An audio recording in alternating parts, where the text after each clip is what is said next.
What is up, everybody? Welcome to another episode of the Beyond the Junkyard podcast. I am your host, Junkyard James, and back after his 1 week hiatus is the man, the myth, the legend, Cody Marinara. First question, how is your wife doing? And number two, how are you doing?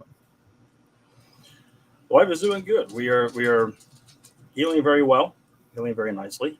Appreciate the positive thoughts and vibes out there for everybody who, if you either told what happened or not, but doing well, healing quite nicely. Let this be a lesson, kids. When you're making sauce, sometimes it gets a little too hot. Don't stir it too much. Don't stir the pot. Don't. It gets a little steamy. It gets a little hot. Back away. I apologize, Dad. I will tell you what happened. My father's very mad at me right now in the chat. I apologize, Dad. Please don't ground me. His father, Christian Cage.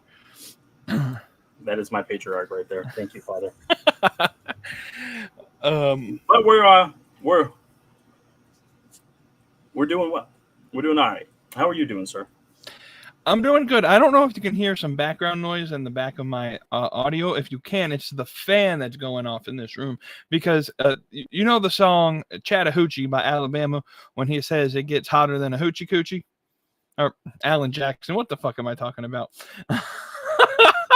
Yeah, by Alan Jackson when he says it's hotter than a hoochie coochie. This is what he's talking about. Roll Tide. And I like that song. I love Alan Jackson. What exactly is hotter than a hoochie coochie? How hot is a hoochie coochie? Well, you step outside and I guess that's what a hoochie coochie is. This is this weather that they had Stanley and Zero digging them holes in the movie holes. It's hot. It is hot. It is hot. It's hot. I've seen so many AC vendors trucks on the road, so make sure your AC's working. And anyway, we're here though. Reminder that hey, let's go to trade school, y'all. We can always use more HVAC people. Absolutely.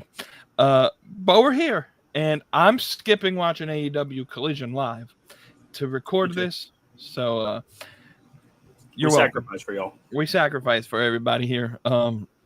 Got to keep the momentum rolling. We can't take another week off. We take every Thursday off when they put a show on. So had to switch up the vibe. The reality is I already planned this entire show before I realized that Collision was on Thursday.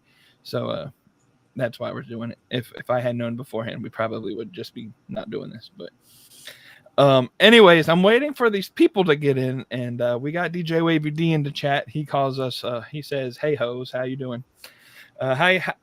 How you doing? All right. Well, how you doing? Keep it moving. How you doing? Some housekeeping real quick. Go ahead in the description. The first link, I put it on top for a reason. First link, join the Discord for the Real Wrestling community. You can join the conversation. You can be a part of the Saturday show that I do, a solo episode every Saturday. We're talking about some of the biggest conversations going on in the IWC.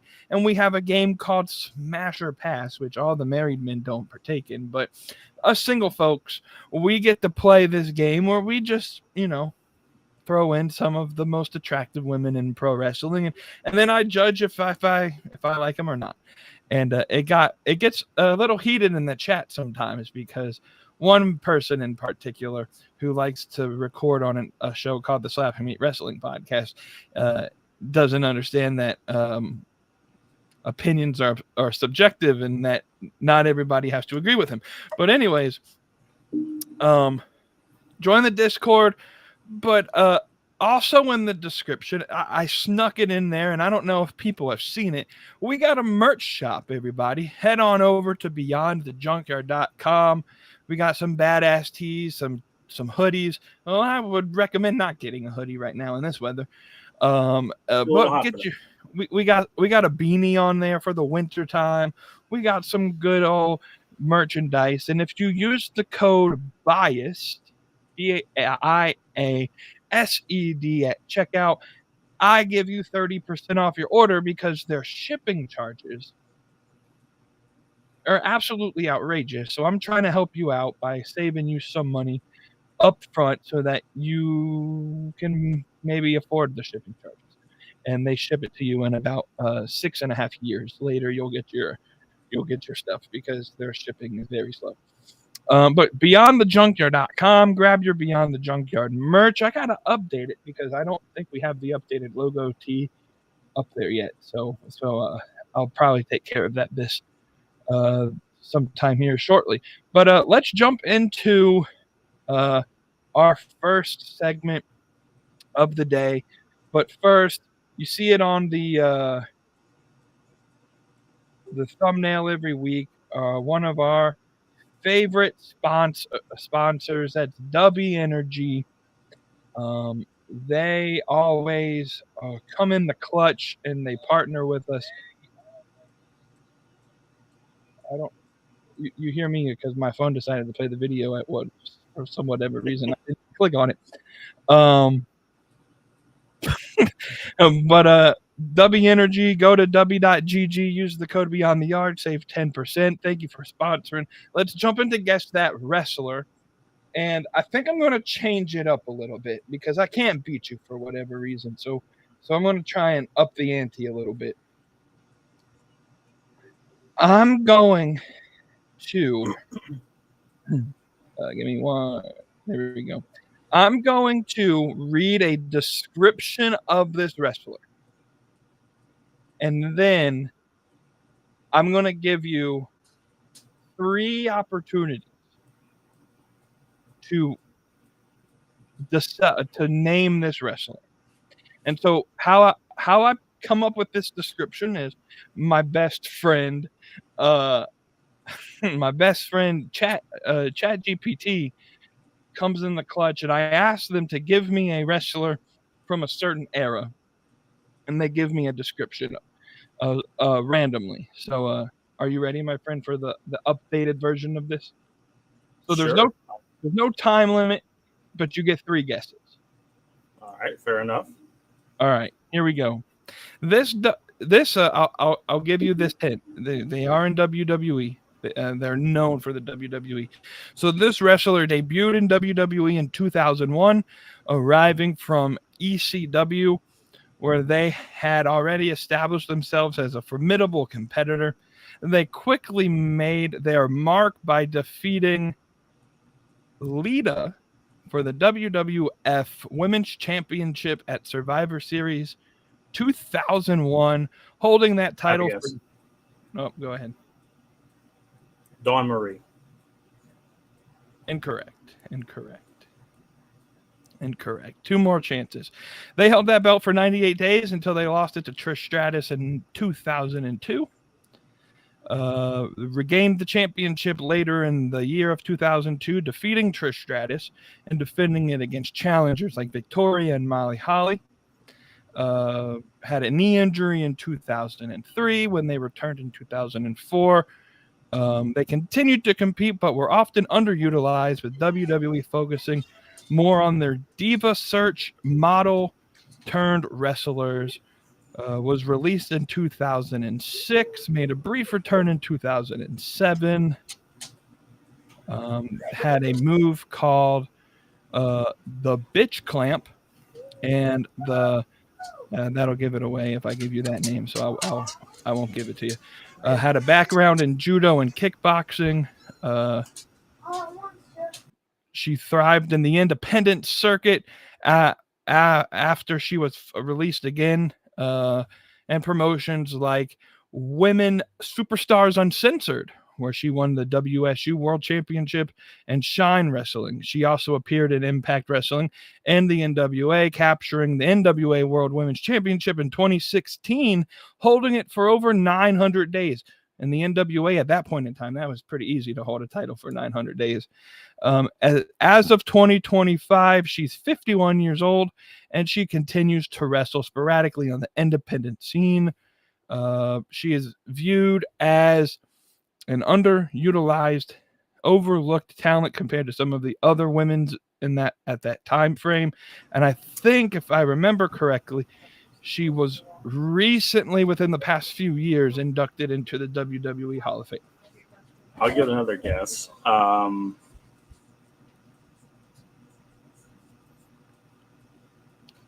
don't recall her being in ECW, but if she was, I just don't remember it. Jazz?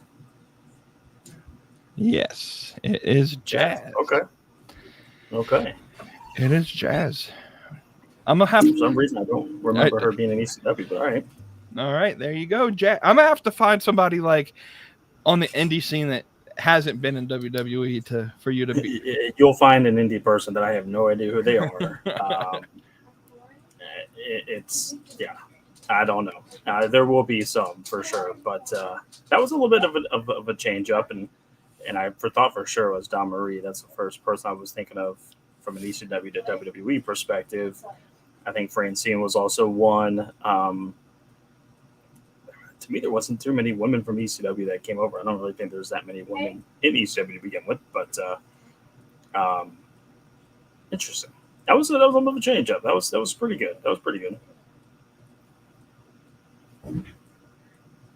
I was fixing to ask when she won her second title reign, what show she won it on, because you didn't say that, but you were still rattling off the info. So I was like, oh, maybe I'll catch it off of that. So absolutely. Well, hey, while we're transitioning here, tell us about our friends over at StubHub, my friend. StubHub, let me tell you all about them. StubHub is, they're a great company. I hope you know that. They are a great affiliate of ours, great sponsor. And, even though the sports season's kind of in this weird, interesting phase where you got some stuff happening, but like basketball just ended, NHL just ended. We still have things like Major League Baseball's in full swing. Obviously, NASCAR is going strong as well. Wrestling, of course. And now in the summer months, concert season's up. So plenty of things to go and see and do. So, guys, if you are looking to score tickets to the hottest events in town, StubHub has got you covered. Whether it's a concert, like I mentioned, a sports game, like I also mentioned, or that must-see Broadway show, StubHub is your one-stop shop for live event tickets. And with millions of listings, you can easily find the best seats at the best prices. I think Adam Sandler just announced a comedy tour of his. So another thing that you can also check out StubHub for is things like that. Very funny guy live. I recommend seeing him. Wish he would come into Charlotte. Plus, with StubHub's 100% buyer guarantee, you can shop confidence, knowing your tickets are legit and ready for you to enjoy the experience. So why wait? Don't miss out on the action. Visit StubHub today and get your tickets to unforgettable moments. StubHub, the world's largest ticket marketplace. And you guys can go to StubHub. Use the link in the description below and get all your ticketing needs to all of your favorite events that are happening in and around your area. Thanks, StubHub, again for sponsoring and being an affiliate of ours. Absolutely. Well, while you're reading that, Wavy D hit up the chat and said that apparently Jazz did not win the title at the 2001 Survivor Series. Trish Stratus won that match, and he's saying that I cheated, but you still got the answer correct, so I don't feel like it's my fault. I got this from ChatGPT, so you can blame the AI model for getting this wrong.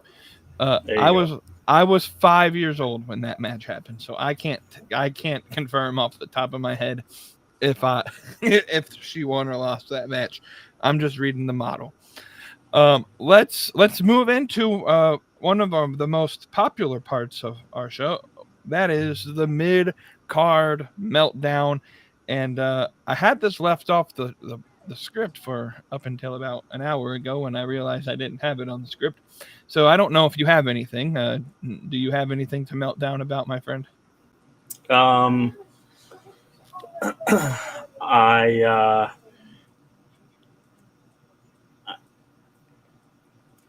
to come up with another analogy for one Phil Brooks. It's got a few of them that we like to use on a time-to-time basis, like Fragile Phil and Egomaniac Phil.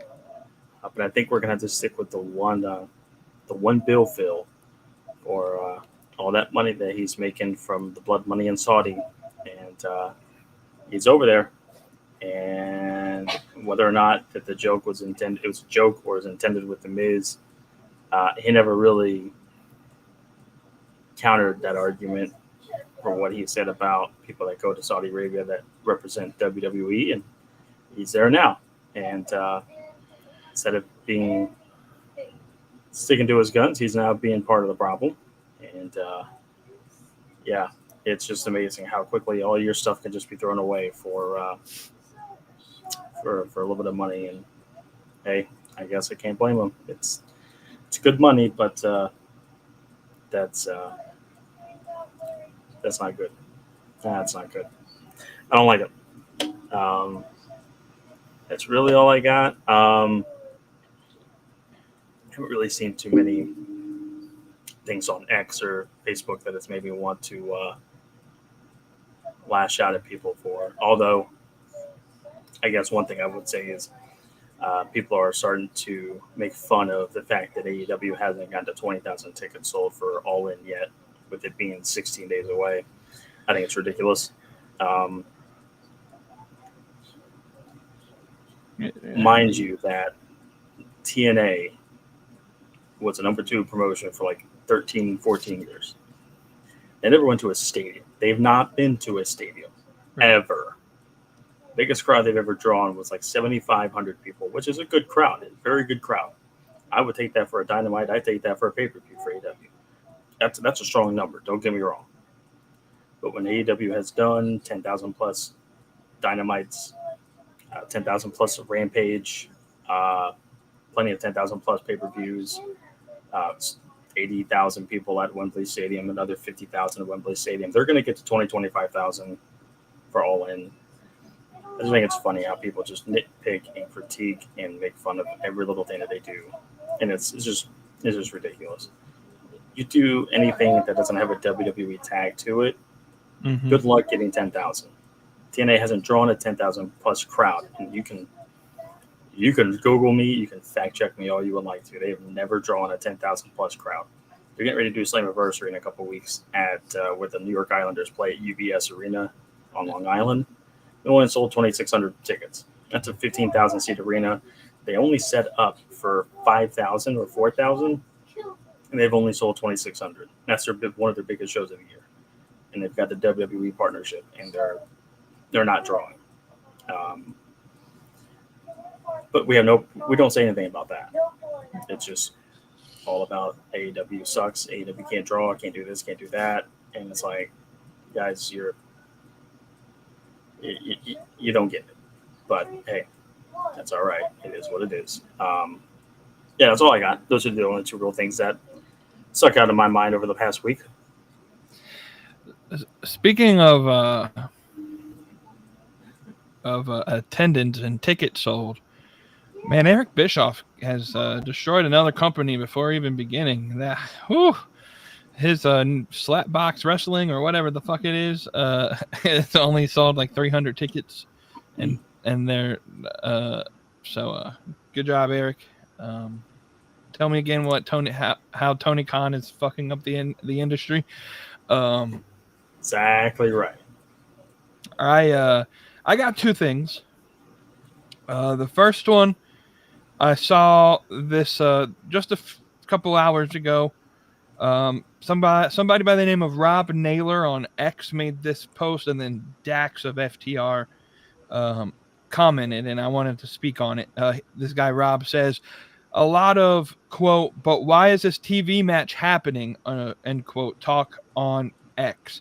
I don't concur. In the 1980s and 1990s, it was pretty rare that a majority of TV stuff had a, quote, reason. The reason was to fight to move up the ranks, give reasons for major contests and pay-per-view bouts, but nothing wrong with a cold TV match. Dax Harwood replies, exactly, not every match needs to have a reason or a story. just like sometimes midway through an NBA season, the Lakers just play the Denver Nuggets just because. And I have to agree with that assessment that take baseball, take basketball for a reason. Game 30 of the season isn't going to make you, get a championship match. Isn't going to get you into the playoffs game 30. But it could lose you. If you lose that game, looking back down the season, you can look back and say, oh, if we had won game 30, maybe we could have made the playoffs. Maybe we could have had that title opportunity. And so especially with like AEW and some of that, the sport-centric wrestling feel that they have, sometimes we're just going to get random matches with no storytelling behind it. And so there's a lot of people, especially on the WWE side, that say you have to have a storyline for every match or for every segment that takes place on every card. And the problem is why? Why do you have to have a story for some, mid-card or lower level card feud? Just have this guy debut and beat the shit out of people for a while, and then when he's in the title scene, now he can tell this big story on how he's built his way up there. I don't necessarily think you have to have super dynamic storytelling for every single piece of your show. And so I agree with Dax Harwood on that. The other thing I wanted to just briefly mention in this segment was Miss Timu Tony Storm, Blake Monroe, whatever the fuck her name is now. She put on her vlog on YouTube, an episode this week, talking about her finally becoming a WWE superstar. And like I came out here when she signed with WWE, and I congratulated her for fulfilling her dream. I have no problem excuse me, with her fulfilling her dream of becoming a WWE wrestler. What grinds my gears is she has now gone full PR mode with this shit. Just like Ricky Starks did, just like Jade Cargill did, and she has to throw minuscule, specified shots towards AEW. She says on her vlog, quote, "I never really thought I would be in WWE." That's bullshit. First off, she dreamed of being in WWE. I don't know if I felt not good enough or there were just different plans for me, because wrestling is amazing and there are so many different experiences and things you can do, which I think is so great. Second quote, "I think I just felt a little dejected at the end of last year, and I didn't know if it was an option for me. I started training again. I actually started training at Flatbacks, which is an amazing school. I was training in Atlanta, and I just fell in love with wrestling again. I fell in love with wrestling again. I felt like I was back in the game." And so she's a WWE superstar. She has to gloat that she finally made it. And to me, it feels like if Mariah May never wins any championship in WWE, she still feels like she finally made it. She sold her soul to the system. And like, great for her. But like, imagine. And the story came out from Dave Meltzer, which may or may not have been true. There are conflicting reports on the validity of the story of Meltzer, saying that Mariah May and Tony Storm were booked, I guess maybe to have their final match at All In Texas, and the Mercedes Moné push was thrown at the last minute once they found out that Mariah was no longer staying in AEW. And so with the idea of Athena and Mercedes fighting at All In, I tend to think that that's the case because I really think that was their purpose of getting Athena up when they did, was they still had hope that Mariah would sign and that they could do her and Tony Storm at that point and finish off the story there. But imagine what Mariah May could be doing. And you look at like Ray Phoenix and Penta, they're jobbers now. They are jobbers in the WWE. They don't win anything. I don't think I've seen a match outside of their debut match where they've won anything anymore. And I'm sorry, this is what I said is good for Mariah May, good for Blake Monroe, that she finally got to WWE, but this is career suicide in my opinion for her. And she's happy that she got there and that she can have the spotlight. But and you know, a couple months when the next hot blonde from Shawn Michaels hot blonde factory is prepped out of the easy bake oven that they just churn these women out of in NXT, and she's just sitting in the mid card after, you know, she lost the she's not even fighting at Evolution. She's not fighting for the belt. It's the NXT belt. It's JC Jane versus Jordan Grace. She's not fighting at that show. So I don't know what the plans are for her at that show. So all I can say is best of luck to you. And I'm happy that you're happy, but it just reads giant PR stunt at this point that she and I wonder how long it lasts before she realizes that the grass isn't always greener in the Fed. Speaking of the Fed, they may move their headquarters to Las Vegas, Nevada. I just read that. I saw that. I guess they're waiting for possibly the lease to end at the new one in Sanford that I think they just moved into within a year or so ago. And I guess once that's up, they're going to try to move it out to Las Vegas where TKO is headquartered. I assume UFC is headquartered out there too. So I guess that would make sense to have everything under as close to one roof as possible. I want to touch on a couple things real quick that you brought up in that mid-card meltdown of yours. With regard to the you don't need a story for every match on TV and things like that, I do agree with that. Sometimes you just need to have a match that's either going to temper the crowd's expectations a little bit or just a good match just to get them involved. Sometimes you just need a hot match to get the crowd juiced up and just hyped up. So it doesn't have to have a meeting. It could just be two really good wrestlers. Yeah, Eric Bischoff did that great with WCW in the Cruiserweight division. So things like that is fine. The analogy that I think Dax gave, I do agree with it in some points, but the only caveat with that is,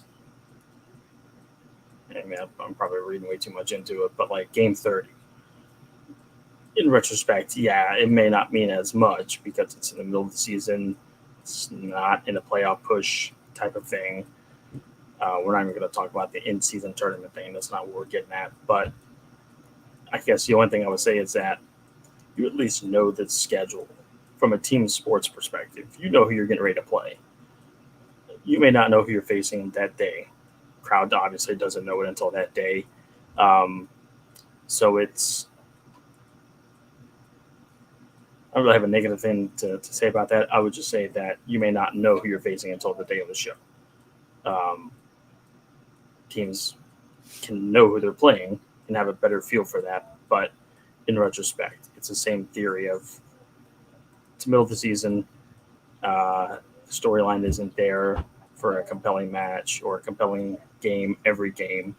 Same thing with the match. And you can still have a banger of a match without having a big-time storyline with it. So that I do agree with. As far as Mariah May, Blake Monroe, whatever you want to call her, she's a true Fed ride or die, I guess. She could be on Evolve every week and be like, hey, I'm a WWE superstar. She could be an extra for entrances or whatever, and be like, I'm a WWE superstar. Um, I don't think she cares at all about how many championships do I win. I don't think so. I'm sure she'd be happy with one or two, but for her, it's the experience of living her dream of being a WWE superstar. And whether or not she main events shows or pay-per-views, WrestleManias, or even being on the card, I think she's just happy for the fact that she finally lived her dream and is just going to squeeze out all the juice she can with that fruit. And like you said, hey, happy for you, and best of luck to you. But I hope that she gets all that out that she wants to, and is all that she makes it out to be. You can have dreams and aspirations. You've always wanted to be a WWE superstar, whatever. But don't undermine the work that it takes to get to that point, and especially in promotions where they've featured you so heavily and made you the main star. Don't make it seem like that they're a sub-tier place because they're not WWE. Mm-hmm. They elevated you and they made you a bigger star, and you put in the work to do that too. But if WWE didn't sign you and AEW didn't sign you, you're going to stick in TNA, NWA, you're going to go in the indie scene, like AAA. Where are you going? And who knows if you would have gotten the same kind of exposure. So just be kind of grateful from where you came from. And yeah, that's all I really got to say about that. Good stuff. Good stuff. Yeah, you mentioned in your segment that CM Punk has finally shown up in Saudi Arabia, which brings us to the next segment. Night of Champions is still happening, 1 p.m. Eastern Time, Saturday afternoon. And I guess the question has to be, is it shocking, or is WWE in the right to still run the show? I guess a little timeline of why this is the question. Obviously, now you look at it and the tensions over there are kind of resolved a little bit. Trying not to get super uber political with this stuff. But the production team had flown in and they were in the airport in Qatar when they announced that no flights are able to come in or out of that airspace because of just the situation that was going on there. And obviously the all sides, came to that agreement. And so the conflict there has kind of settled. And the WWE is running the Saudi show. I don't think they ever had plans of canceling it, even if there was no ceasefire or there was no resolution to the conflict. It still sounded like they were pretty adamant of running the show. And so I guess the question is, obviously the Saudi government is throwing the bag at WWE for not only this show, but it feels to me within the next year or two, they have like 4 or 5 different Saudi shows coming up, and including one of the major 4. I think it is I think it's a Rumble, isn't it? A Royal Rumble, I think, going to Saudi Arabia in a year or two. And so obviously WWE has a financial incentive to continue to wrestle in Saudi Arabia, but is it worth to have another case of Saudi fright, just to make that bag? There are rumors that the Dominic Mysterio match with AJ Styles, I think it was called off because Dominic or AJ, one of the two, said they didn't want to come to the Saudi Arabia during this conflict. And so they had to storyline write it off. And so the question that I'm throwing is WWE in the right to still run this show, even in the midst of what could have been a pretty chaotic situation going on in that area? First off, correct me if I'm wrong. Wasn't the name of the country Qatar, or has it always been Qatar? And I just missed that. That's what people were calling it. I always thought it was Qatar. I heard Qatar, and I'm like, what's Qatar? Cutter? And I heard that they're talking about Qatar, and I'm like, I've always heard it called Qatar. Okay, I must have failed geography class. They changed their mind on things too, anyways. But so I was initially in the mindset of why are we going? Why are we doing this? Like, there's no, that's putting kind of your guys' lives in danger. Mm-hmm. Or, what if the ceasefire just gets blown out of proportion and they start shooting again, and then all of a sudden the airspaces get closed again? Now you're stuck. That's a pretty scary situation to be in. And of course, we had the first debacle of where the WWE planes were held. Right. I was going to mention that, yeah. One of the first ones. And they had to just rewrite an entire SmackDown or Raw, whatever it was, because they were like, all of our guys are still being held in Saudi Arabia. We don't know what to do. So we just have to come and throw stuff together. I think that's when we got a Finn versus AJ match at Hell in a Cell. It may have been a pay-per-view. Something happened. But yeah, it's when a government's throwing that kind of money at you, I guess you're going to do whatever you can to make sure that show goes on like it's supposed to. But as I had that thought of why are we going? Why are we putting these guys and gals' lives in risk and danger? I then kind of reminded myself, well, they did go to Iraq for like 4 years straight during the Iraqi war. We really didn't bat an eye about that. Now, granted, it was for the troops on a military base. I'm not privy to the entirety of the situation. I don't know if there was like they knew that place wasn't going to get attacked, or it was far enough away, or the Iraqi or whatever army we were fighting did not have ballistic missile. I don't know. I wasn't. I didn't go too far in depth with it, but it was an active conflict, and WWE still held tribute to the troops every year for years over in Iraq or Afghanistan.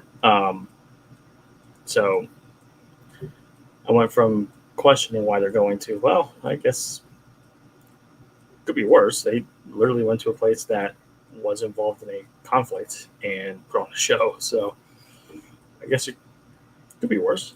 But yeah, I mean, I guess we'll just have to chalk one up as, just hope that everything goes well and they get home quickly and we can move on and nothing bad happens. So,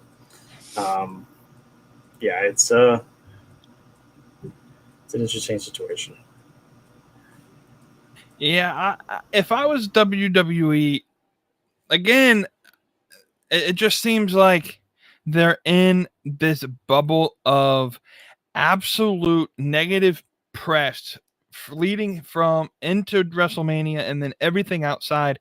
It just seems like it's been a PR nightmare for WWE, and so this could have been a pretty good way to get like some good sympathy points if they would have just put the show somewhere else or just reschedule the show for a better time, just especially with the stakes of no company should ever risk their performers' livelihood, not just wrestling, like not should inside the wrestling ring. They shouldn't do anything to like risk injury in the ring unintentionally, but like outside of the ring, like why even risk it at this point? And obviously maybe WWE is aware that this is the Middle East. There seems to be a conflict ongoing all the time, and so that they're willing to take care of that risk, and maybe it's a mitigated risk that they're willing to be proactive with. But to me, it seemed like it would have been a good opportunity, especially with all the negative PR that WWE seems to have, that they could have gained some sympathy points, move it to England or move it to somewhere in the States. And I know there's maybe a logistical piece that they would have had to, play. But yeah, I thought they should have not ran the show in Saudi Arabia because like you said, like, that the agreement that was made by Iran and Israel, they're keeping it now, but that doesn't necessarily mean that 10 minutes from now that they will. And so yeah, it's just a interesting time. And I guess WWE has done a risk assessment, and they obviously at this point all their talent is over in Saudi Arabia, getting ready for Friday Night SmackDown. I guess they're taping it because it's in Saudi. It's SmackDown, first time I think they ever have a SmackDown in Saudi Arabia. And then they got the show at 1 p.m. on Saturday for Night of Champions. Speaking of them coming in, we bring it back to CM Punk. And can this man be any more of a dick? It just seems like everything he does just makes me hate him more ever since his return in AEW. Everything he does, like his whole AEW run, and like, I'll be honest, I was excited to see him come back to AEW, but he sabotaged the success of AEW for his entire run. Tried to divide the locker room and make them pick sides. Are you CM Punk or are you the Young Bucks? And that's why Collision was originally built, is he wanted to divide the locker room, and all the CM Punk guys will be on one show and all the non-CM Punk guys will be on another show. And then he leaves, and ever since he's been in WWE, it just, I don't know. He just irritates me. And then he gets in the airport today and like shoves a kid out of the way that I guess wanted to just get a picture or whatever. And I get it. Like, it's weird for people to meet with wrestlers at airports and stuff. And this is a little kid. And I'm sorry, you're in the main event. You gotta be a main event guy. And that includes being the face for the kids. That's why John Cena was so great being a baby face for so long, was he was good with kids. He was good, being that face of the company. And even now at his heel run, John Cena will stop and interact with the kids. And so that's just like basic stuff. And so to push that kid away, I get maybe there's a increased risk being in that area of, you never know what, you don't want to like stop and interact with just any random stranger in that area. There may be some safety protocols that they may have, but it's a kid, bro. Like, I don't know why he just comes off as like a dick. And I'm gonna forever call him CM Punk ass bitch. And yeah, your take on the whole incident that happened at the airport. That's why we've got a few nicknames for him, right? Fragile Phil, One Bill Phil, Fraud Phil. I mean,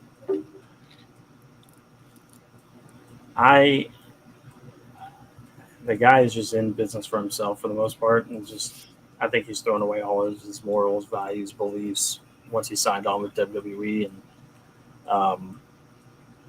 I mean, it is what it is. He's playing his own game, and right. Kudos to him, I guess. I mean, I do agree with you, though. I mean, I understand he just probably got off the plane. It's a long flight. I get it. The last thing you really want is a kid or a person coming up and wanting an autograph or a picture. I understand that. But when you're a performer, a public figure, you're going to get that. And if it's in the States, I understand, and I'm on board with don't follow these people, don't automatically come up to them. In the States, we should know that. North America in general, we should know that. We see them often. They come to our towns often. Right. We know better. For a place that they go to once, twice a year, it's a lot more rare. You don't always get that chance. It's a little bit more sporadic. It's not as occasional. They make a trip every year, yes, but it's not every, in the United States, 40 times a year? Mm-hmm. They have 2 shows, Raw, SmackDown, NXT, pay-per-views. Most of those are held in the States. So, we're seeing them sometimes twice a year. These people see them once a year, maybe twice if they're lucky. But, Riyadh and Jeddah, they're not in the same place. So, they kind of go back and forth between Jeddah and Riyadh, I believe. So, again, I understand it's a long flight. Probably irritated. Right. You're tired. If it's an adult, I would probably understand it more. But as a kid, I don't like that. And so that's my biggest point is like, no, I totally agree with you. Like there are people in the States that like somehow know when a certain person is on a flight and and they just sit there and wait for them to get off the flight. They know what gate they're going to be at. And that's just weird. If you're stalking a WWE wrestler at the airport, that's weird. If you're trying to get an autograph at the airport just so you can sell your merchandise on eBay, like that's weird. But like, I don't think that was the case in this situation. And it's like it's a kid, and there are people that are trying like till they're blue in the face to defend the action. Oh well, it was the security guard that pushed the kid away and not Punk. But I don't know. Like the video is proof. Like he shooed the kid away a little bit. So it's not the biggest story, and it's what it is. What it is. It's CM Punk. It's just what it is. But I don't know. He irks me a lot. So I hope John Cena beats him. Go John Cena. Anyways, speaking of WWE, we're partners with the WWE shop.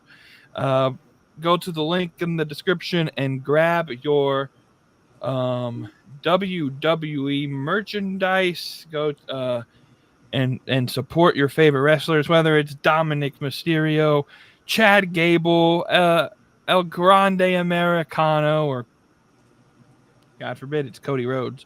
You can go use the link in the description, snag that WWE merch, and thank you for WWE Shop for supporting us.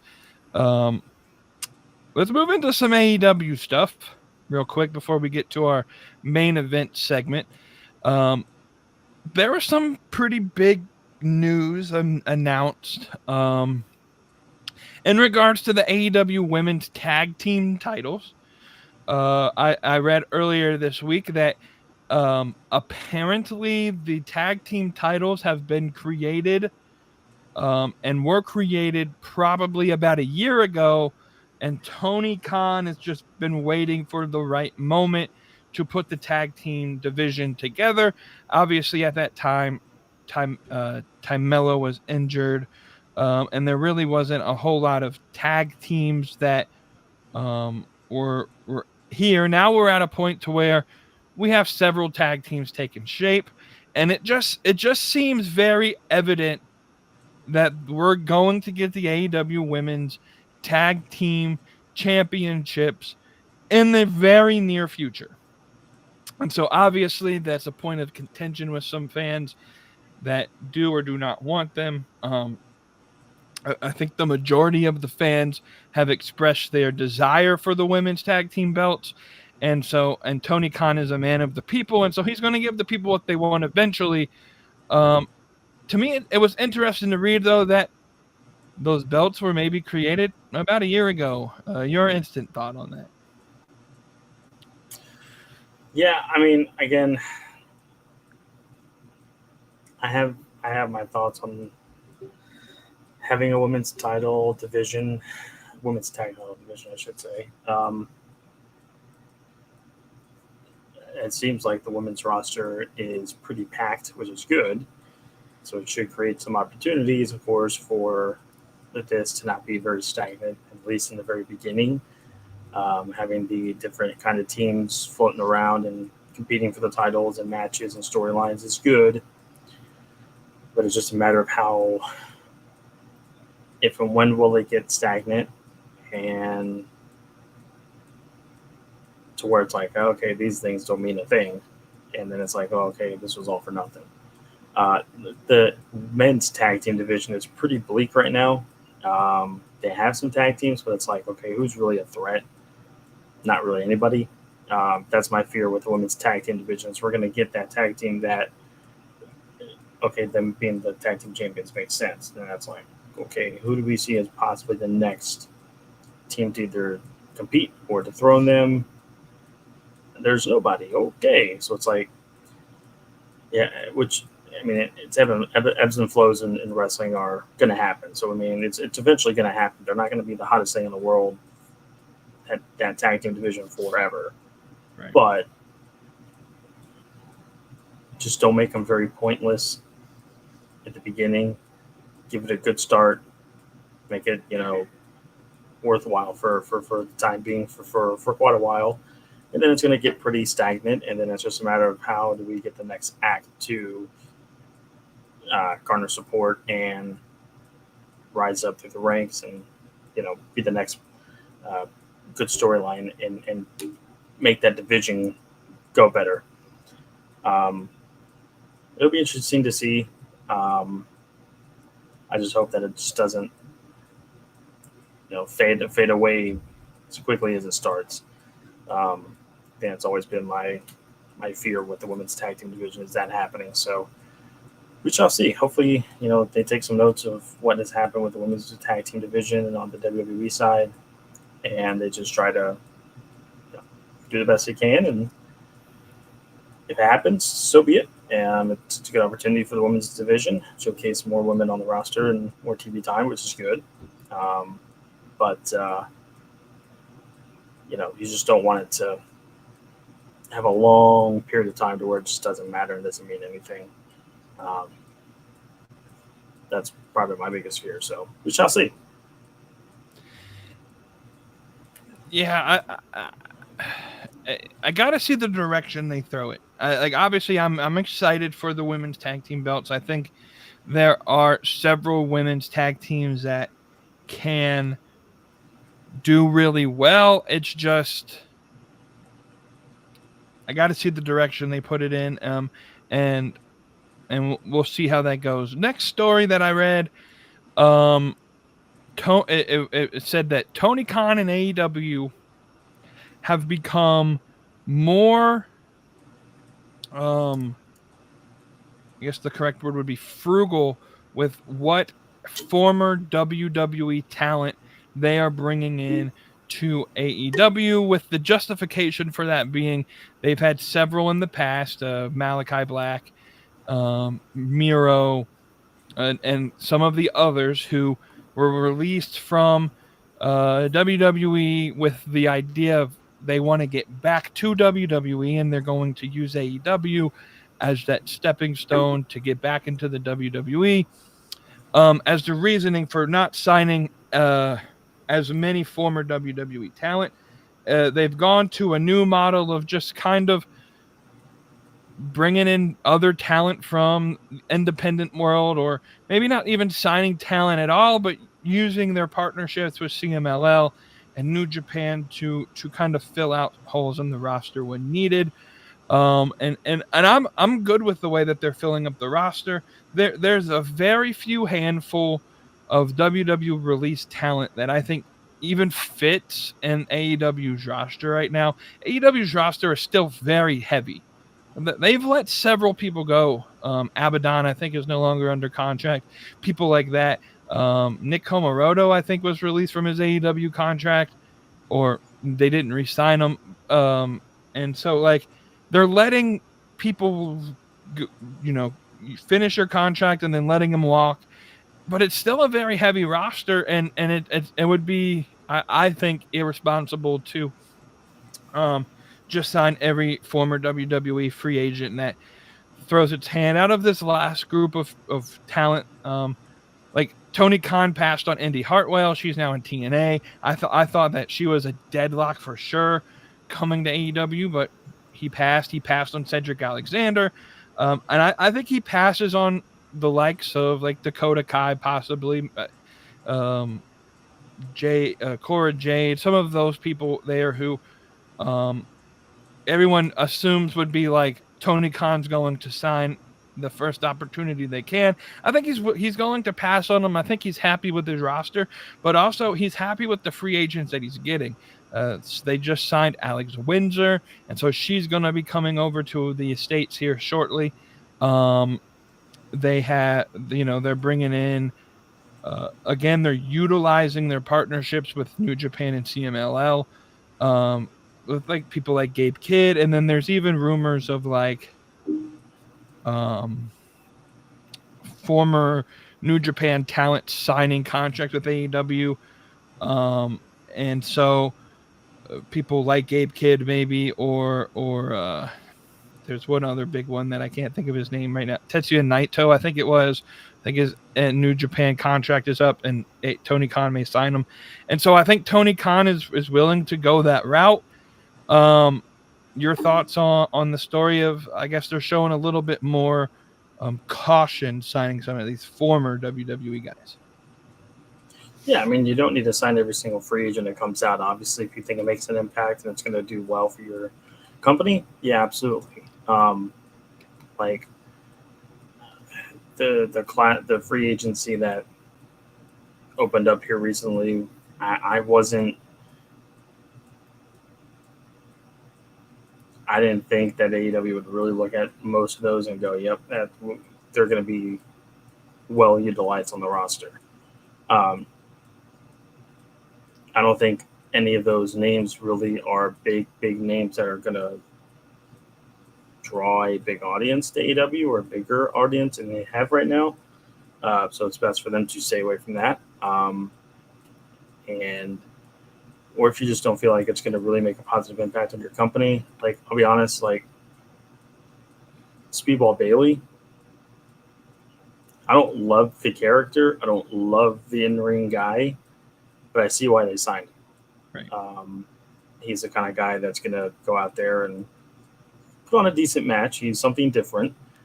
Super white meat babyface, shakes hands and high fives with people, and is a guy that I could see kids kind of getting behind, and smaller guy, but very athletic. The karate, the mixed martial arts background he has is very unique. So Right. it brings something different, and it caters to that maybe younger side of the viewing audience for sure. But like Cedric Alexander, I like him, but he doesn't do anything for me. Indy Blackwell doesn't.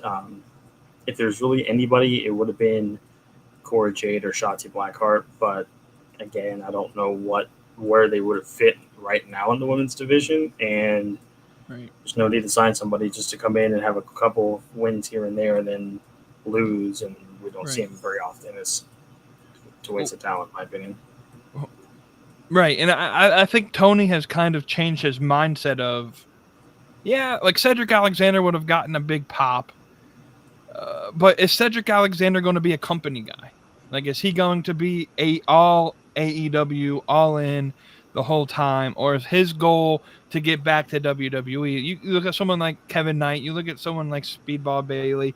I look at them as guys who are going to be AEW for the majority of their career. They walk, talk, and breathe the independent wrestling scene. They like the style of what AEW provides.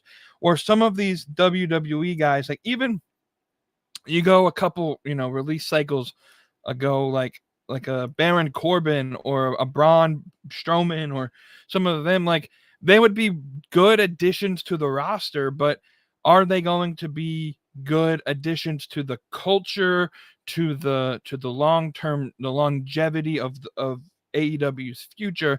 And I just don't see that. I see some of these WWE guys and gals as being people that, like, I think Cora Jade has already said, or Shotzi Blackheart, one of them, has already said, like, they want to go back to WWE. And so I think Tony Khan has been burned by that before. Obviously, like, Miro wanted to go back. Malachi Black wanted to go back. Like Mariah May, wanted to go there. And so I think Tony's trying to find culture fits of people who want to, I guess, revitalize the spirit of AEW, which is, let's build a movement outside of it, and let's get people who are, company people. And you'll find that more so with people that kind of work in New Japan or work in CMLL or some of those like Rev Pro. They'll be more willing, I think, to be to build something with AEW. The last piece of AEW news before we talk about the Gauntlet, the Casino Gauntlet matches. AEW's been doing some marketing here recently, and some big deals. They have exclusive merchandise at Walmart stores. Though I've been told that the t-shirts at the Walmart are going for $40, so I don't know if that's true or not. That's kind of expensive for a t-shirt. But I guess it's the same price at the merch stand at AEW shows. But and the second news, NASCAR is on TNT for the next couple weeks, and they are doing a partnership with AEW. They got people like Swerve Strickland being at the NASCAR race in Atlanta this week, I guess doing like a Q&A session and such. And so big news on AEW trying to at least get the name out there. Like, how many thousands of people walk into Walmart on a daily basis, walk by and see some AEW stuff. NASCAR's, they kind of reached in there with the 2311 deal and had the Outrunners in there. And so it's cool to see them kind of branching out a little bit. Your thoughts on AEW's recent marketing and PR pushes? Yeah, I mean, you got to try different things to try to get your name exposed and brand recognition, anything like that in the public eye. A lot of traffic to hopefully garner some more attention and some more eyes to your product is never a bad thing. I just, also tying into what you had said with the Walmart deal in NASCAR, Amazon having their own AEW type store on Amazon is pretty cool as well.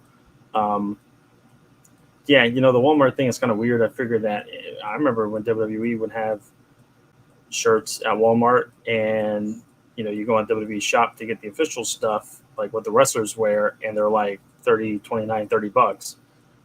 Whereas Walmart, they were like $15 but they weren't like what you see on WWE shop. They were just like little, just designs to have. But they were cheaper, but it was still a WWE shirt. It was cool. Kind of wish AEW would do that with Walmart and have a few, things that are just simple designs, put on the Walmart shelves, sell for $15, $20, and make it cheaper than what it is at the merch stands and online. Just to get some people to, be able to buy merchandise. But I agree, having stuff at Walmart is going to be a good thing as far as more traffic and things like that. If they go Walmart exclusive, do be careful for sure. I would say if they doing that, and then the NASCAR deal is pretty cool. First of all, it's called the Echo Park Speedway now, not Atlanta Motor Speedway. I didn't even know that. Oh, really? No. Me and you both like NASCAR, and that was like a huge topic for a week whenever they announced that Atlanta Motor Speedway is now going to be called the Echo Park Speedway, and people are like, no, it's Atlanta. We're not calling it Echo Park. And I'm like, I don't remember people having this kind of problem when we had Lowe's Motor Speedway. I remember many people calling it the Charlotte Motor Speedway. So it's whatever. I think it's cool to have that collaboration, have them be at the fan zone throughout the weekend at Atlanta Motor Speedway, whatever you want to call it. Different crowd, different set of eyes. Typically South people that like NASCAR typically like their wrestling. I would say NASCAR's demographic is still it's got its true Southerner type people, and most of the Southeast watch NASCAR, but they're trying to gear it more towards a younger demographic and trying to be more of like an F1 type of thing. So having their presence at the Speedway during the fan zone during the weekends is going to be pretty cool. Wish I was in the area. Would have definitely loved to be able to go to that, and sure they're going to have some free swag out there and do some Q&A sessions and all that good stuff. So it's pretty good. Like I said, anything that's a little bit different that might be able to set more eyes on your product and get more fans engaged to your brand, I think it's a good thing. It's different. Obviously, WWE has had collaborations with Walmart before, same thing with NASCAR, so it's nothing new, but it's something different for AEW to be able to tap into that market, and just it doesn't hurt to try. Maybe they go to IndyCar. It'd be cool if they went to F1. It's a very expensive brand to get into, so I'm not sure if WWE has been in F1, and understandably so. It's an expensive form of marketing to get into, but yeah, I'm all for them trying to better their brand exposure and increasing their fan engagement. So it should be interesting. Interested to see how it turns out. Yeah, I'm just happy that we're finally building with some of the, like, I thought AEW should have been working when they had the NBA to have some marketing for AEW. Like they did it a little bit, but not a whole lot, where they would mention AEW on like the basketball broadcast or whatnot. So it's cool to have the NASCAR broadcast be pretty involved. Swerve Strickland's going to be the grand marshal of the race here at on Saturday. So good stuff. So let's talk about these gauntlet matches. We got a women's and a men's gauntlet match. I only thought we would get a women's gauntlet, but we'll get one of each, with the winner of the gauntlet match getting a future AEW world title shot for the respective division and sometime in the future. What I love about AEW is, like, WWE has these King of the Ring matches, and the winners get a title match at SummerSlam, so we know when they're fighting the competitor. And to me, that's kind of boring. Like, I like when AEW says, like, you just get a future title opportunity at some point in time, you get to pick. And so it kind of makes it more of a mystery on when this person's going to get their title opportunity. And so we get these these casino matches. Obviously, it's kind of difficult to tell who else is going to be in the match, but I guess I want to say let's start with the men's casino match. Who are a couple spoilers or returns or people maybe that we wouldn't expect right now to see in the match that you think we might be able to see?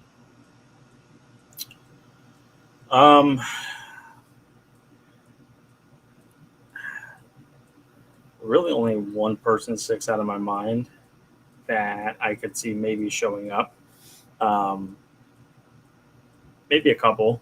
I think because we are getting kind of close to Forbidden Door territory, that you might see a Naito come out. You might see a Zack Sabre Jr., a Kenta. You might see some of those guys come over and participate in that Battle Royal for the men's side. I think this would be an opportunity for Juice Robinson or Jay White to come back. I think that'd be cool. Darby Allin would be cool. I think that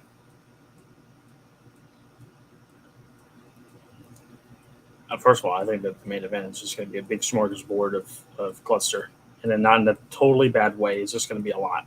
So I fear that maybe some of the guys that we think could show up, and they could still show up in the Battle Royal and in the main event in some capacity. But it would be cool to see some of those returns for Juice or Jay or Darby, but maybe some of the guys from New Japan could be over there. For the women's side, you may get some of those free agents like a Shotzi, although she has a broken arm, so I'm not sure how she'll really be able to compete. She might still, but Shotzi, maybe a Cora Jade, wherever she's going by. I really don't know who else from the women's side that I think could show up and do something. If maybe some people from Stardom could come over. So Sarina, is that her name? She just won the I think either the New Japan Pro Strong Championship or the Stardom Championship. Sorry, whatever her name is.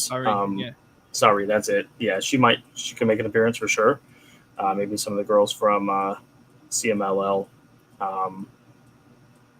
So yeah, I think it's an interesting group of people that we could see.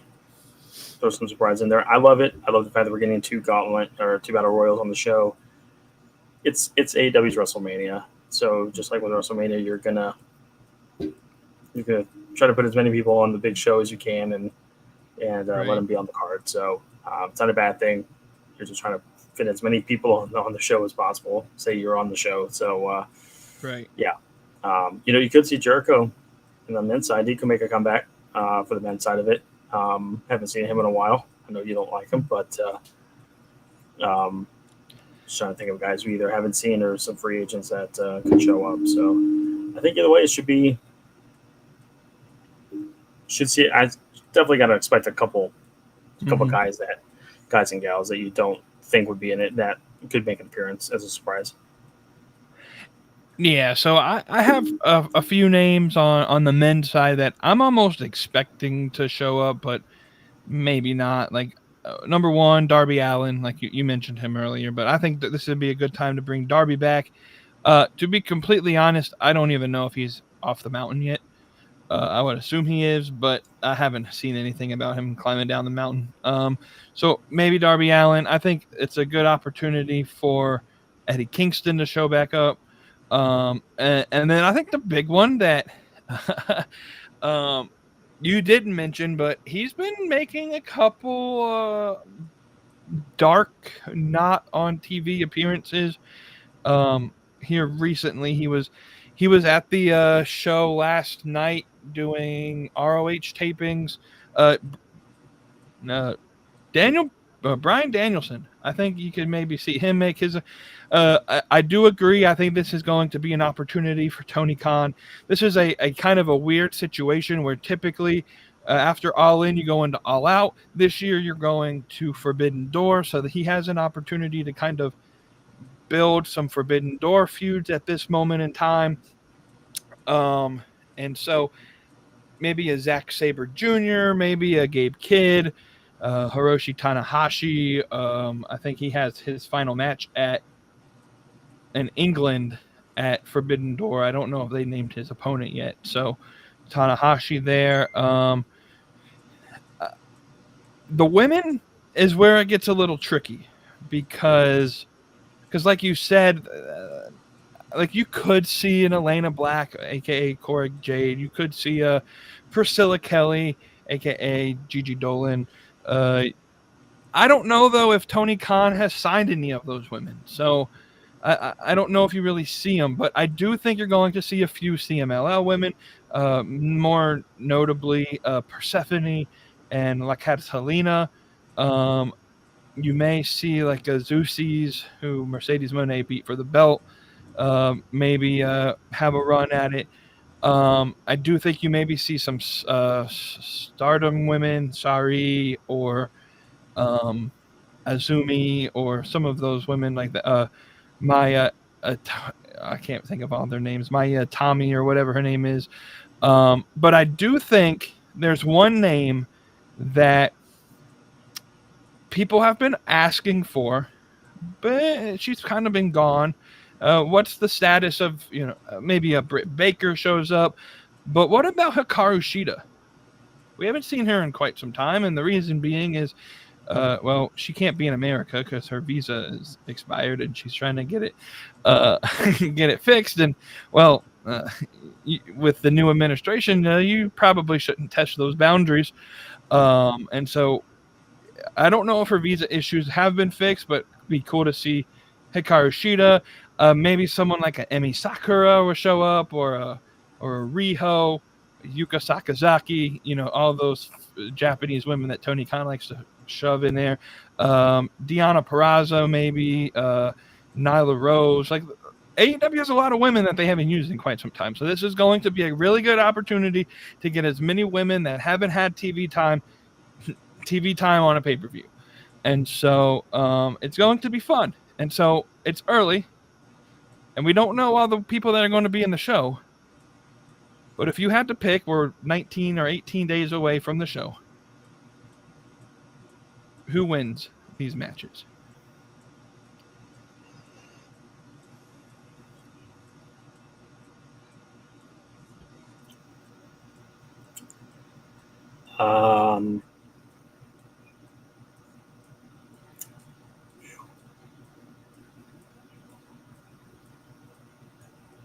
If you're trying to give away your main event and you're just picking just a person just to win, I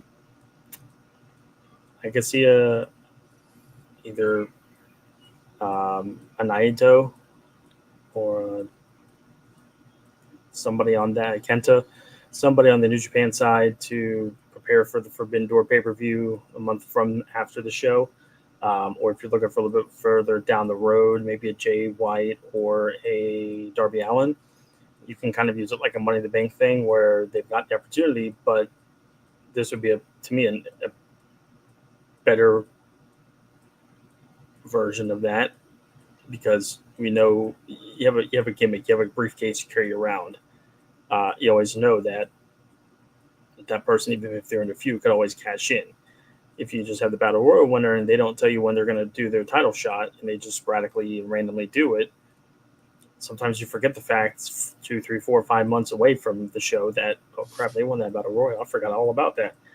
The element of surprise is there. So you can see either one of those winning. And for the women's side, I think that this could be a Megan Bain type thing. Maybe a Sari if you want to, again, put the flair of the Forbidden Door wave into it. But I think that it would benefit somebody like a Megan Bain if they're going to kind of keep her back into the main thing, or Tekla, somebody like that would be a good opponent for whoever the champion could be out of All In and either go towards Forbidden Door or All Out or future down the road. Yeah, so my answer is probably going to piss a couple people off. Because there's nothing in this feud with Hangman Page and Jon Moxley that convinces me without a shadow of a doubt that Hangman Page wins. Like, I think there's a really good opportunity that Jon Moxley leaves All In as AEW champion. And so, with that being said, that's kind of where I based my early prediction on this winner. Because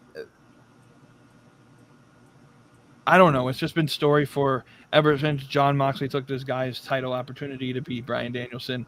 And it could go, one full year and, the stars could align and he finally gets his title opportunity. I think Darby Allin comes back and wins the Gauntlet and can beat Jon Moxley at whatever pay-per-view he wants to choose. And Darby Allin will be the next AEW champion. I think that was the total direction that they wanted to go. Darby Allin had to postpone this run because he wanted to climb the biggest mountain in the fucking world, and and so, which he should have already done, but he had broke his foot prior, so he had to postpone climbing the fucking mountain, which just is postponing this story.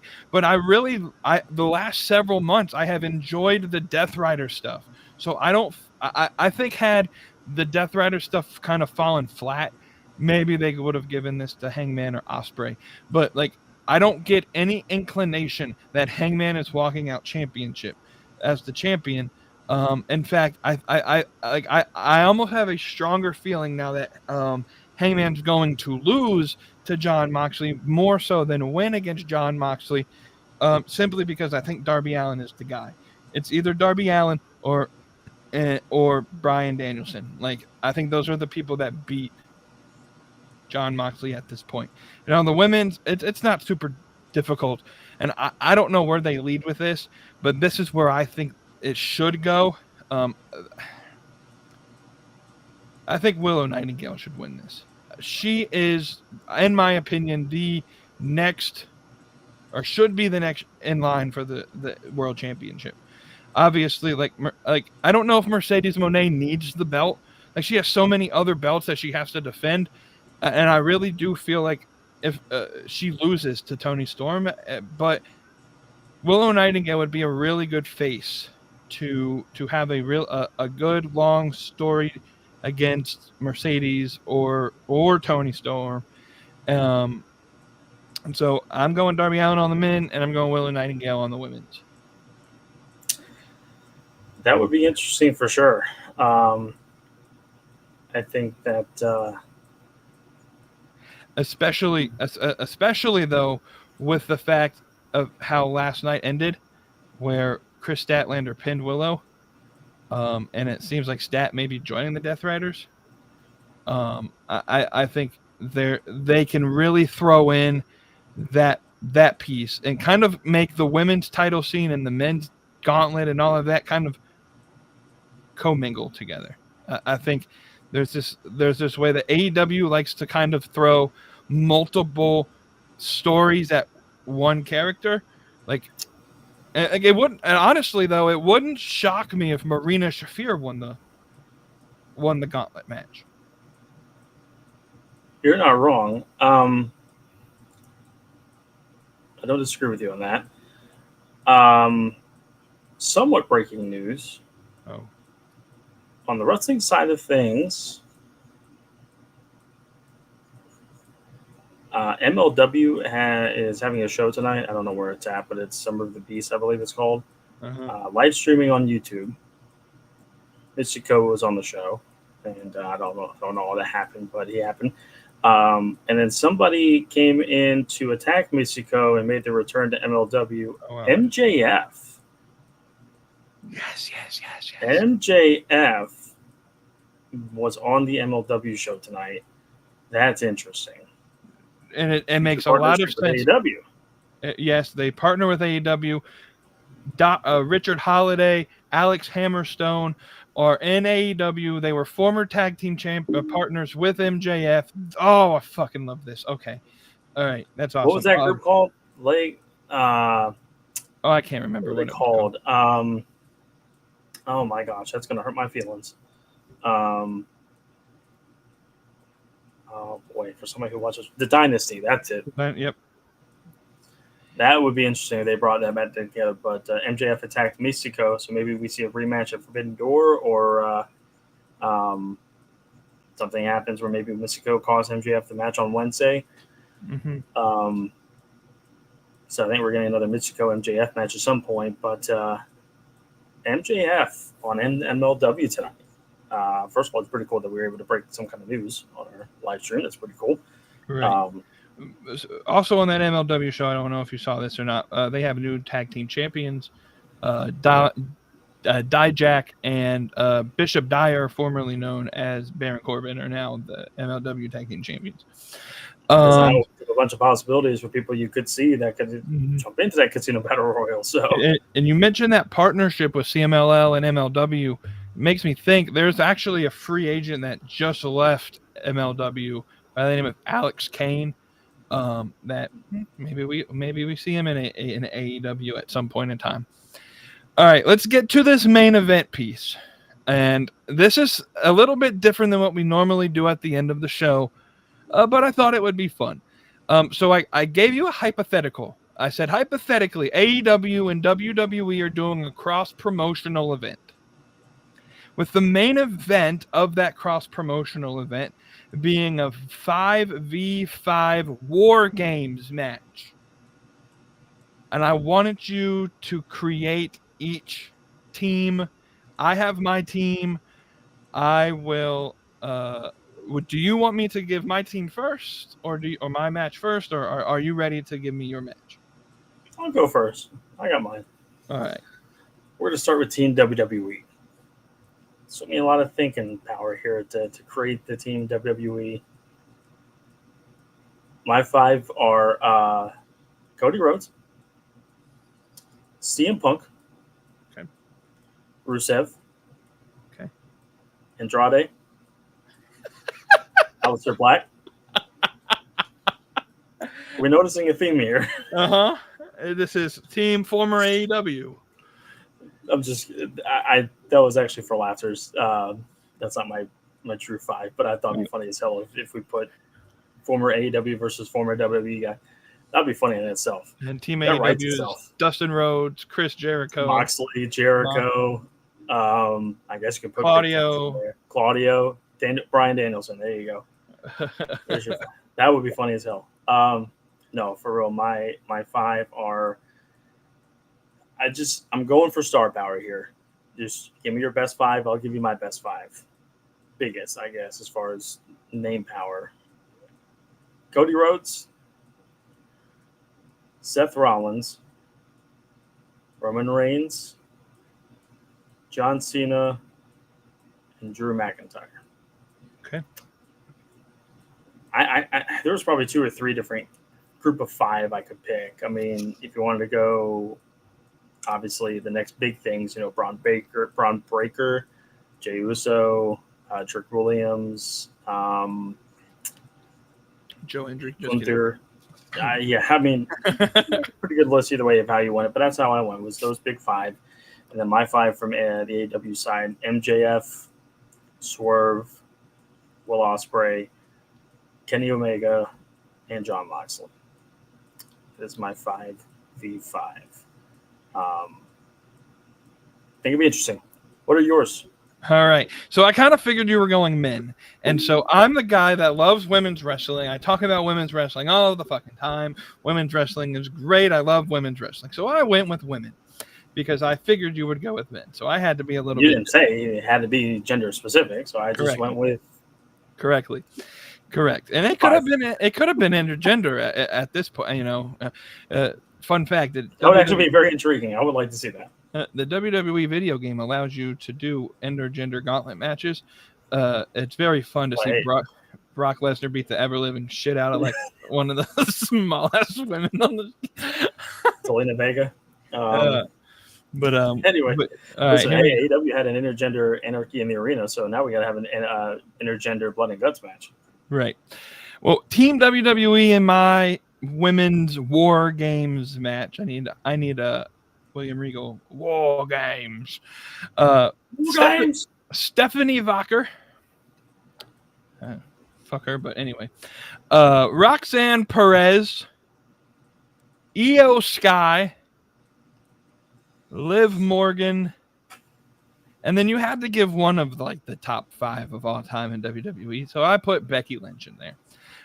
My thought process was there's a lot of young talent in this WWE women's division. So let's showcase the best of the best and then give them the veteran, which would be Becky Lynch. And then kind of the same thing in AEW, except AEW has done a lot of like hardcore women's matches. And they're some of the biggest segments sometimes on that show. And there are a couple that love to do these type of matches. They love bleeding. I don't know why. These women love bleeding. And so give me Anna Jay, give me Ty Mello, give me Willow Nightingale, give me Hikaru Shida, and then to match the veteran experience of Becky Lynch, throw in her former arch nemesis, Mercedes Moné. That's an interesting 5 from both parties. I feel if you're going to have a WarGames match on the women's side, you have to put Rhea Ripley in there, but understandable. It's an interesting 5, and that would be an interesting WarGames match for sure. I just wish it's never going to happen, but I wish that the two bigger companies would have just one show where they just face off, and the booking decisions would never work because everybody's going to piss on each other. Well, I need to win. But we're the bigger company.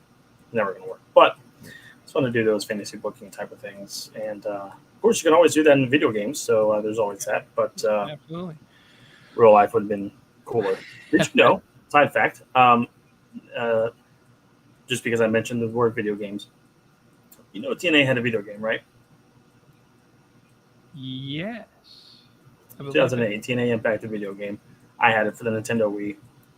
Horrible decision to get on the Wii. It should have been a PS3 game that I got. It was a PS3 game. I should have gotten it for the PS3. Anyways, did you know that if you have an Xbox 360,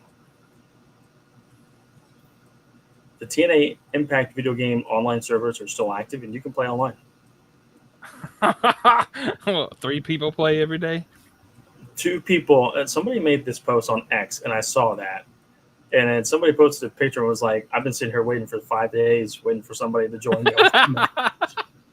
So maybe it's going to spark life to people. All of a sudden, just 4, 5, 10, 20 people jumping back into the online servers and playing. So if you have an Xbox 360, go pick you up a 99-cent copy of TNA Impact video game and go find an online server and see if you can just randomly find a match. And that's awesome. That's awesome. Their servers work, but the NASCAR Heat 5 servers are down. So, anyways, that's our show today, folks. And so to end the show, I just want to mention we are zooming at a record speed into July. It seems like June was just like a day ago. But we're almost at All In, which means we're almost to Forbidden Door, and we're almost at the back half of the year. AEW's been very good right now. Tony Khan has had some really good booking decisions here lately. AEW's gaining some momentum. It seems like the tides are turning, folks. But join the Discord server, the Real Wrestling Community, where we talk WWE, we talk TNA, we talk AEW. We make fun of Sean Ross Sapp. We make fun of Sami Zayn. And so we do our, if you like talking about what women are the most attractive, I lead that. He doesn't. You can just join the community. Let's talk some wrestling. Let's build the community up. The link's in the description there. Check out the merch site, beyondthejunkyard.com. Check out the website. There's a couple articles that were written circa like 2023 that you can check out. One from 2024. Christine's last match. That's it. And so check those out. We got to get more active on that.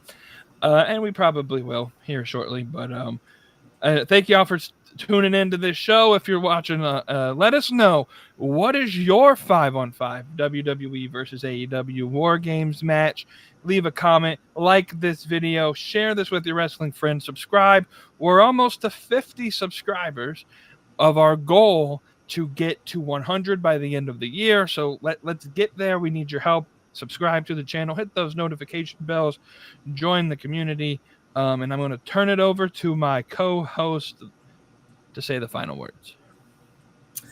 Listen, guys, we are in the dog days, or starting to get into the dog days of summer. So you're going to be at this point where if you have a black car or blue car or almost any car, you can put an egg on there. You can fry an egg onto your hood. It's about to be that type of weather. With that being said, you got to find ways to engage and enjoy your sauces. And I mean, it could be Alfredo sauce, it could be pizza sauce, marinara, your bolognese, your buffalo sauce, whatever kind of sauce you enjoy. Just make sure to scrump it up and eat it. Whatever your preference is. It could be today, it could be this weekend. Hope you guys enjoy your weekend. I will be heading to my newly married aunt's house this weekend to celebrate. I'm going to try to drink a few things of alcohol. We'll see how that turns out. Should be a lot of fun. Maybe some sauce will be consumed. I don't know. We have a person that's going to be doing party things to celebrate on Saturday in the form of Miguel. So I don't know what's all in store for that. It's going to be an interesting time over there. On a personal note, somebody that really enjoyed her sauce, like spaghetti sauce, enchilada sauce, things like that, passed away 4 years ago today. No, not today. 4 days ago. That her funeral was 3 years ago today. So I have to enjoy some sort of sauce in memory of her. I can't believe it's already been 3 years. It's crazy how fast time flies by. I really hope that she is coming back in the form of a ghost and making my father trip and making the girl he's with stub her toe and fall on her face. That's a different story for a different day. But anyways, enjoy your weekend this weekend, guys. Eat your favorite type of sauce. And as always, stay saucy, friends. Beyond